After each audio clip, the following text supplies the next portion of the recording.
Dobrý večer. Dnešními zprávami vás provedu Vicky? a Jožka. Tak co to tam máš, Vicky? Tak já tu mám neuvěřitelný výsledek mezigalaktického zápasu v šachách, kde pan Mgongo dal panu Cicvárkovi šachmat ve 2 tazích. Tak to je v skutku neuvěřitelné. Tak to já mám tragickou zprávu o tom, jak intergalaktická prasata sežrala panu McDonaldovi všechny zásoby jídla a samotného pana McDonalda těžce poranila. Jeho stav je vážný. Modleme se. Velmi, ale velmi smutná zpráva.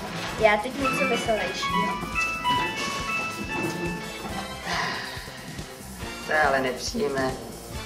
Omlouvám se. Obávám se, že toto bude stát slečnu Vicky místo. Stejně se ní neměl rád.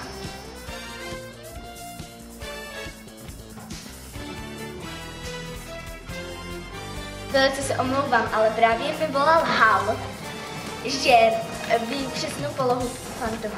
Tak to je dobrá zpráva pro kosmonauty, kteří se zabývají honem na Fantoma vesmíru. Teď počasí od Hala 9005. Ahoj, Roslička Aničko, dobrý večer, milí diváci. Dnes vás vítá u počasí Klára. V téhle části naší galaxie bude slunečno a teploty budou dosahovat 130 až 135 stupňů. Téhle hlásili intergalaktickou bouři. No a zde v naší části naší galaxie bude studená frota a oblačno až zatažené.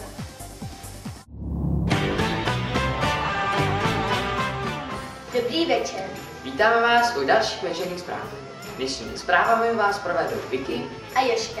Dnes vás jako první informujeme o neskutečném debaklu, který způsobil náš milý HAL 9005. Popiš nám, co se stalo, Vicky. Jak víte, včera nám Hal připověděl intergalaktickou bouři nevídaných rozměrů v okolí planety Stebe. Ve stejném místě lokalizoval polohu Fantoma vesmíru. Jenže intergalaktická bouře se nekonala a Fantom vesmíru byl na druhé straně vesmíru. A to bylo lokalizován s přesností na 1 metr. No, mě to moc nepřekvapuje, protože podle mě je HAL starý. To je ale můj soukromý názor a nikomu ho nenutím. A co si myslíš o Halovi ty, Vicky?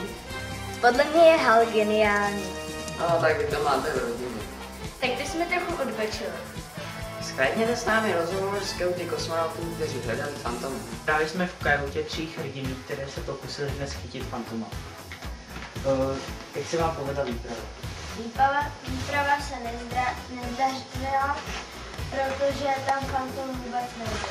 Jaký počasí panovalo na vaší výpravě? Hal předpověděl, že bude hezky, že bude velká bouře, ale bylo hezky, takže jsme měli skutečnou záležitost. Tím pádem jste museli spotřebovat hodně paliva.